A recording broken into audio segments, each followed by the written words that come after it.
우리 성도님들 기도 제목을 보면 하나님이 함께 주시기를 바라고 동행해 주시기를 바라는 기도 내용이 아주 많습니다.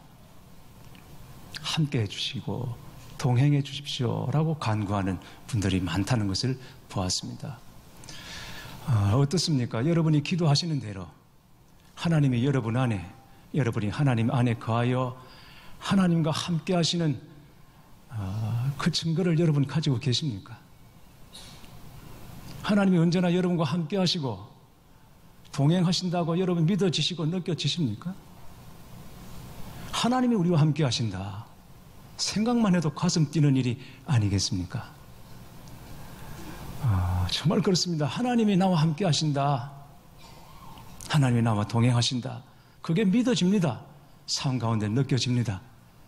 그러면 염려하고 두려워할 일이 어디 있겠습니까? 그러나 이것은 단지 바라고 기도만 한다고 되는 일은 아닙니다. 하나님과 동행하는 삶은 반드시 그에 따르는 조건과 비결이 있다는 것을 알아야 합니다. 그게 무엇일까요? 성도님 때 신방을 해보니까 정말 새삼 놀랐습니다. 어떻게들 그렇게 깨끗하게 해놓고 다들 사시는지 정말 놀랐습니다. 집집마다 아주 반질반질 윤이 나더라고요. 그런데 신방 받고 나면 아무래도 몸살을 할 것 같다고 그래요. 너무 애를 써서 너무 힘들어서. 목사가 방문하는데도 그렇게 쓸고 닦고 깨끗하게 해서 저를 맞아주셨습니다.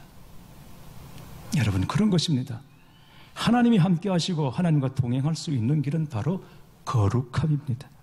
깨끗한 심령과 하나님은 함께 하시기를 기뻐하십니다. 여러분은 거룩함으로 하나님을 모실 준비가 되어 있습니까? 혹시 너무 지저분하다고 생각되지는 않으십니까? 하나님은 거룩한 분이십니다. 이사야 6장 3절에 보면 하나님을 향하여 천사들이 연호하는 장면이 나옵니다. 거룩하다, 거룩하다, 거룩하다. 그 거룩한 영광의 광채 앞에 천사들은 날개로 얼굴과 발을 가립니다. 또 마태복음 9장 3절에 보면 변화산 위에서 우리 주님의 모습이 드러나실 때 그 옷이 광채가 나며 세상에서 빨래하는 자가 그렇게 희게 할 수 없을 만큼 매우 희어졌더라고 했습니다. 흠없고 깨끗하고 거룩하신 하나님 앞에 우리를 위한 희생제물로 드려질 예수님 역시 점없고 흠없이 깨끗한 분이셨습니다. 거룩한 분이셨습니다. 그 하나님이 우리에게 명령하십니다. 내가 거룩하니 너희도 거룩할지어다. 이 하나님의 명령입니다. 캐나다 국적 임현수 목사님이 2년 6개월 9일 동안 북한에 억류되어 있다가 극적으로 풀려났습니다. 엊그저께 석방이 됐습니다.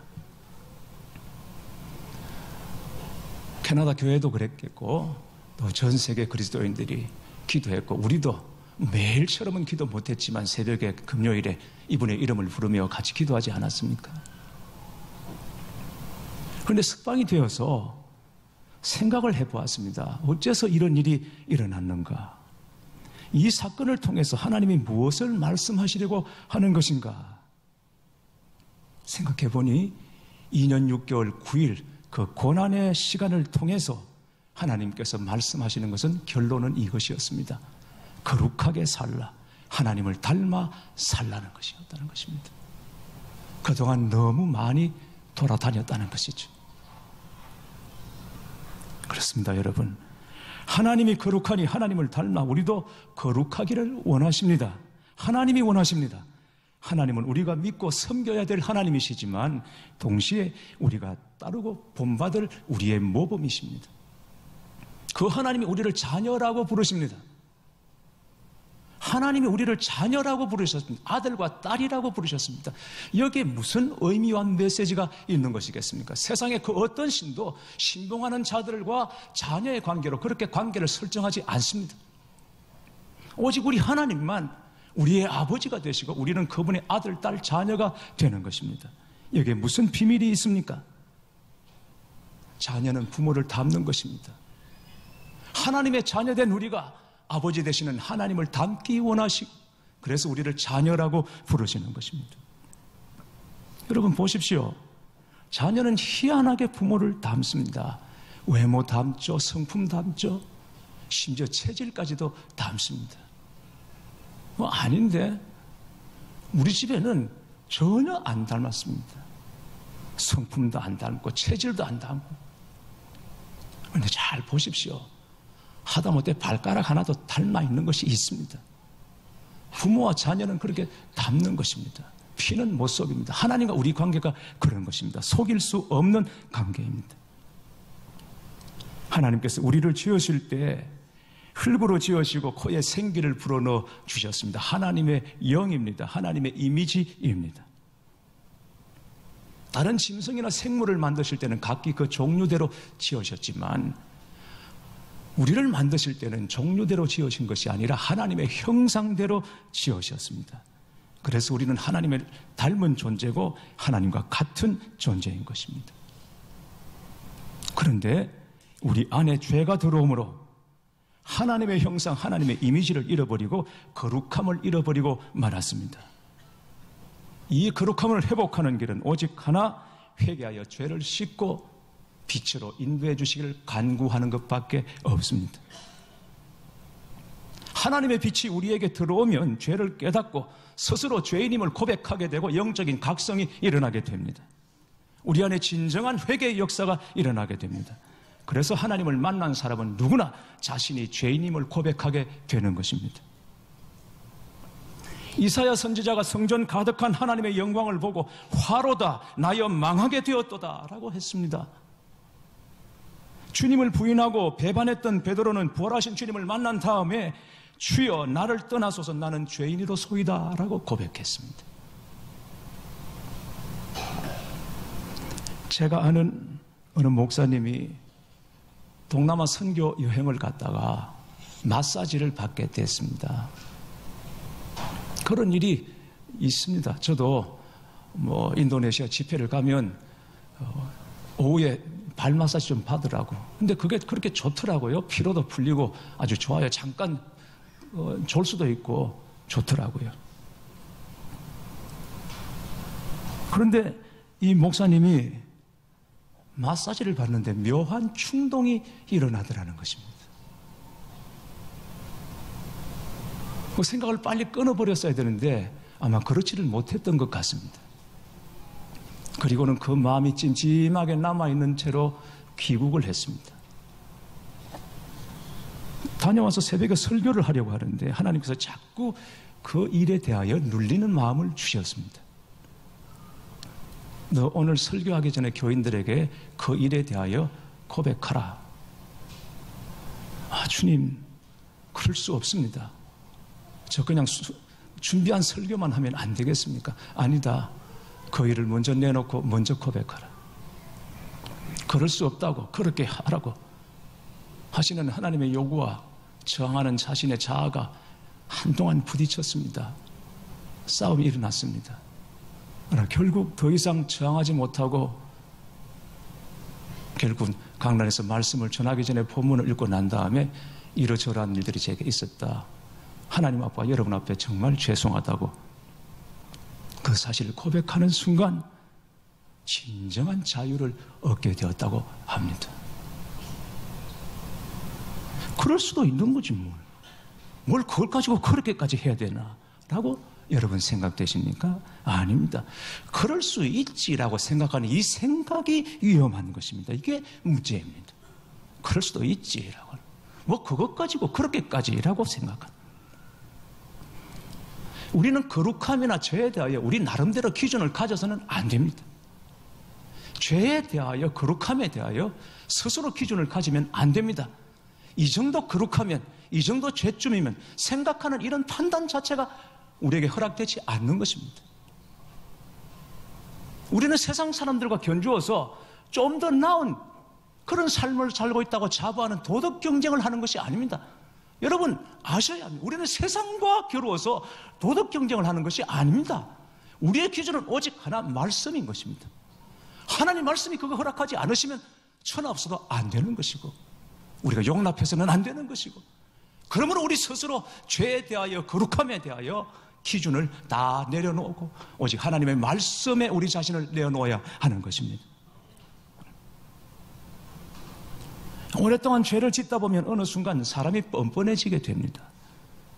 처음에는 작은 죄 때문에 괴로워하다가 어느 순간 신앙이 화석화되면서 심각한 죄도 정당화하고 합리화하게 됩니다. 그러다가 결국 우리 안에는 거룩함의 이 형상이 사라지게 되는 것이죠.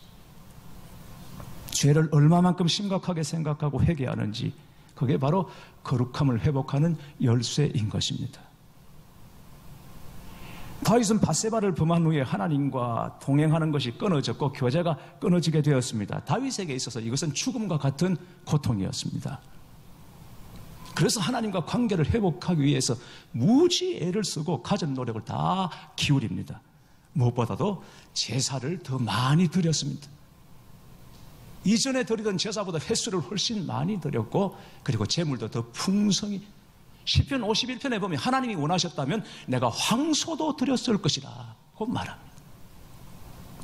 그러나 하나님이 원하시는 제사는 황소가 아니라 다윗의 상한 심령이었던 것입니다. 죄로 인하여 깨어진 그 심령 있는 그대로 내어놓는 것, 그게 하나님의 마음이었고, 그것을 알아차린 다윗은 자기의 상한 심령을 하나님 앞에 내어놓게 됐습니다. 그래서 마음을 찢고 통에 자복합니다. 그러고 난 다음에 비로소 하나님과 다시 교제하고 동행하는 삶이 가능해진 것입니다. 회개가 복입니다. 회개가 많은 사람이 은혜 많은 사람입니다. 죄를 더 많이 지어서 회개하는 것이 아니라 회개하다 보니까 지은 죄가 깨달아져서 회개하게 되는 것입니다. 여러분의 기도 중에 회개가 얼마나 많은가, 그걸 보면 여러분이 영적으로 얼마나 건강한 사람인가를 알 수 있습니다. 지난 한 주간 더위에 얼마나 고생 많으셨어요. 매일 씻지 않고는 살 수가 없지 않습니까?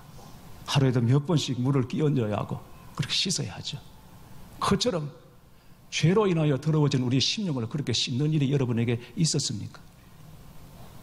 매일 씻어서 깨끗한 심령으로 하나님 앞에 여러분을 보존하셨습니까? 주의 교회는 어떻게 되어 있을 것 같습니까? 결국은 우리 자신을 하나님 앞에 내어놓고 회개하고 하는 만큼 우리 영혼은 건강한 것이죠. 그러면 우리가 거룩해야 될 이유가 무엇입니까? 거룩해져서 뭘 어떻게 하자는 것입니까? 며칠 전에 저녁에 택시를 탔는데 기사님이 복권 가게 앞에 차를 세우고는 조금 기다려달라고, 그리고는 문 닫기 전에 산다고 후다닥 가서 복권을 사가지고 오시더라고요. 그래서 당첨된 적이 있으시냐 그랬더니 최고 3등까지 되어봤답니다. 한 100여만 년 된다고 그러더라고요. 3등은. 그리고 난 다음에 지금까지 다 꽝이었답니다. 다 꽝. 그런데도 왜 사시냐? 한 방을 기대하면서. 그리고 무엇보다도 그걸 사놓으면 일주일이 그렇게 잘 간대요, 시간이. 그 복금 발표하는 그때를 기다리면서 그렇게 시간이 잘 간대요. 기사님, 내 비록 핸들을 잡고 있지만 나는 한 방을 기다리고 있다. 이런 식으로 말씀하시는 것 같았어요. 여러분, 우리가 거룩해야 할 이유가 그 정도의 열심이나 열정 정도가 되는 것입니까? 하나님 앞에서 거룩함을 찾으려고 하는 우리의 마음이 그 정도까지 되는 것입니까? 그렇다면 그렇게 해서 도대체 뭘 하자는 것입니까? 거룩하면은 어떤 이유나 목적이 없습니다. 내가 거룩하니 너희도 거룩할지어다. 이 말씀 자체가 이유이고 목적인 것입니다. 말하자면 우리가 하나님을 사랑하는 데 있어서 왜 하나님을 사랑합니까? 하나님을 사랑하는 데는 이유가 없는 것입니다. 그냥 왜? 하나님이시니까 사랑하는 것입니다. 그것처럼 우리가 거룩해야 되는 것은 어떤 이유나 목적 때문이 아니라 거룩함 자체, 성도의 거룩함 자체가 목적인 것입니다. 내가 거룩하다, 그러니 너희도 거룩하라. 이 말씀이 목적이고 이유가 되는 것입니다. 그런데 오늘 본문을 보면 우리가 하나님 앞에서 거룩함을 회복할 때 하나님은 우리 앞에 자신을 어떻게 나타내 주시는가 하는 것을 보여주고 있습니다. 우리가 잘 아는 말씀이죠. 이스라엘 백성이 약속의 땅 가나안 땅에 들어가기 위하여 요단강을 건너려고 하는 순간입니다. 요단강을 건너면 이제 본격적인 전투가 시작됩니다. 하나님의 징경 명령이 떨어지면 요단강을 건너 당장이라도 전장으로 나가 싸워야 할 상황입니다. 이스라엘은 나름대로 비장한 마음으로 전의를 다지고 있었을 것입니다. 그런데 하나님은 그 상황과 전혀 어울리지 않는 말씀을 하십니다. 5절 말씀을 보십시오. 여호수아가 또 백성에게 이르되 너희는 자신을 성결하게 하라. 내일 너희 가운데 기이한 일들을 행하시리라. 강을 건너기 위해서 준비하라는 말씀이 없습니다. 싸움을 위하여 뭘 준비하라는 말씀이 없습니다. 하나님의 말씀은 오직 하나, 너희는 자신을 성결하게 하라는 것입니다. 그러면 내가 기이한 일을 행하리라 말씀하십니다. 이때는 시기적으로 요단강을 건너기가 굉장히 어려운 때입니다. 요단강 수심이 제일 깊을 때이고 물살이 가장 셀 때입니다. 쉽게 건널 수가 없습니다. 그런 판국에 거룩해서 뭘 어떻게 하자는 것입니까? 그 어려운 요단강을 건널 준비를 해야 되지 않겠습니까? 다 힘을 합하여 건널 준비를 해야 되지 않겠습니까? 그런 판국에 그런 말씀을 일절 없으시고 너희는 성결하라, 이 말씀만 하시는 것입니다. 그러나 말씀대로 순종하여 성결하게 한 백성 앞에 요단강이 갈라지는 기적이 일어났습니다. 그리고 바로 이어서 여리고 성도 무너졌습니다. 난공불락의 철옹성 같은 여리고가 무너졌습니다. 어떻게 된 일입니까? 기상천외한 장비가 동원된 것이 아닙니다. 너희 자신을 성결하게 하라. 여호와께서 내일 기적을 베풀리라. 하나님의 말씀에 우직하게 순종하는 그 거룩한 발걸음 앞에 여리고성이 무너져 내리고 만 것입니다. 그러나 여리고를 무너뜨린 이스라엘이 아이성 전투에서는 말도 아니게 무너지고 맙니다. 정말 여리고와는 비교도 안 되는 싸움 같지도 않은 싸움이었습니다. 여리고성을 정탐하고 온 정탐꾼들이 여호수아에게 보고하기를 한 2, 3천 명만 보내십시오. 2, 3천 명만. 다 올라가서 괜히 수고롭게 하지 마시고 한 2, 3천 명만 보내십시오. 이렇게 보고할 정도로 아이성은 작은 성이었습니다. 그러나 결과는 참담했습니다. 참패였습니다. 전투에서 패했다는 것이 문제가 아니라 더 이상 싸울 수 없는 지경으로 만들어 놓고 말았습니다. 이제 본격적으로 전쟁이 시작되는 그 상황에 더 이상 싸울 수 없는 군대, 싸울 수 없는 백성으로 만들어 놓고 말았습니다. 왜? 마음이 물처럼 녹아버렸기 때문에. 이 전쟁에서 실패한 이유를 여러분은 이미 잘 알고 계십니다. 아간의 죄로 말미암아 이스라엘 공동체 안에 거룩함이 훼손되었기 때문입니다. 그 훼손은 곧 전투력의 훼손으로 이어졌습니다. 결국 아간의 죄를 다루고 난 다음에야 이스라엘이 다시 일어설 수 있었습니다. 별난 사람이 아니고야 싸움을 좋아할 리가 누가 있겠습니까? 그런데 성경에는 그 어떤 책보다도 전쟁의 이야기가 많이 나옵니다. 왜 그렇습니까? 하나님이 호전적인 분이어서 그렇습니까? 아닙니다. 이게 바로 우리의 이야기이기 때문입니다. 우리의 삶이 곧 전쟁입니다. 우리의 삶이 영적 전쟁입니다. 교회도 마찬가지입니다. 우리가 그리스도인으로 살아가는 이상, 잠들어 있지 않고 깨어있는 교회인 이상 악한 영과 싸울 수밖에 없는 것입니다.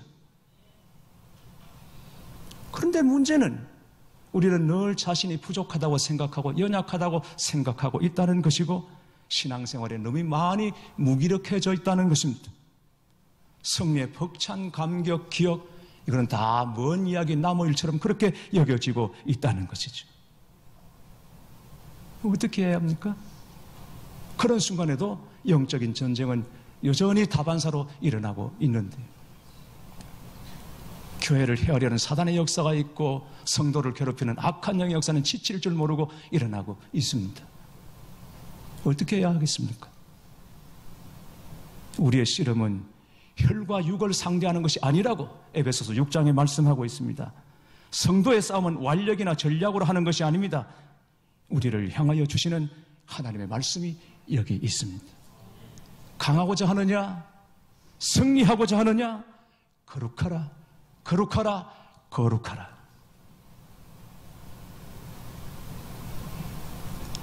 영으로 걸어라는 책에 나오는 이야기입니다. 옛날 한옥에 살고 있는 어느 가정에 두 아들이 있었습니다. 어느 겨울 그 집 고양이가 새끼를 낳았습니다. 추운 겨울이라 따뜻한 부뚜막에 옮겨주었습니다. 부엌에는 가마솥에 물이 끓고 있었습니다. 어머니가 외출한 사이에, 자리를 비운 사이에 작은 아들이 고양이 새끼를 보기 위해서 쪽문을 열었는데 그 순간 그만 물에 빠지고 말았습니다. 얼굴만 빼고 전신 화상을 입었습니다. 의사는 희망이 없다고 말했습니다. 그러나 아이가 죽어도 천국에는 가야 한다는 생각에 이모가 조카에게 말했습니다. 얘야, 너 회개할 것 없니? 회개해야 한다. 아이는 화를 내며 이모 미워, 이모 가. 그래도 회개해야 한다고 했습니다. 나흘째 되던 날도 회개할 것 없다고 소리치던 아이가 이모, 나 회개할 거 있어 하더랍니다. 아이의 회개가 30분 이상 이어졌습니다. 그리고 나중에는 죄라고 할 수 없는 정말 시시콜콜한 것까지 다 토해냈습니다. 그런데 다음 날 의사가 와서 깜짝 놀라는 것이었습니다. 놀랍게도 죽었던 아이의 피부 세포가 살아나기 시작했던 것입니다. 지금은 성년이 되었다고 합니다. 히브리서 12장 14절은 이렇게 말씀합니다. 거룩함이 없이는 아무도 주를 보지 못하리라. 또 베드로서 3장 11절 이렇게 말씀하고 있습니다. 거룩한 행실과 경건함으로 하나님의 날이 임하기를 바라보고 간절히 사모하라. 주님께서 다시 오실 때, 그때 주님께서 우리에게 요구하시는 것이 있을 것입니다. 누구에게나, 어느 누구에게나 다 주님이 다시 오셔서 요구하는 것이 있을 것입니다. 무엇을 요구하시겠습니까? 얼마나 성공했느냐? 얼마나 출세했느냐? 얼마나 높아졌느냐? 네가 얼마나 벌었느냐? 이런 것이겠습니까? 그럴 리가 없습니다. 진짜 주님께서 요구하시는 것은 신부의 정결함, 거룩함인 줄 믿습니다. 전혀 죄를 짓지 않은 성자가 되기를 바라는 것이 아닙니다. 그럴 수가 없습니다. 혹시 넘어졌더라도, 그러나 그 죄에 눌러있지 않고 진정 회개함으로 그 죄에서 다시 일어나기를 하나님은 원하시는 것입니다. 그래서 거룩함을 잃지 말라는 것입니다. 그렇습니다. 교회 여러분, 우리는 거룩해져야 합니다. 더 거룩해져야 합니다. 성도도 거룩해야 하고 교회도 거룩해야 합니다. 어쨌든 우리는 더 깨끗해져야 합니다. 우리 모두가 다 거룩한 주의 신부가 되어서 성결하라. 그러면 내가 기이한 일을 행하리라.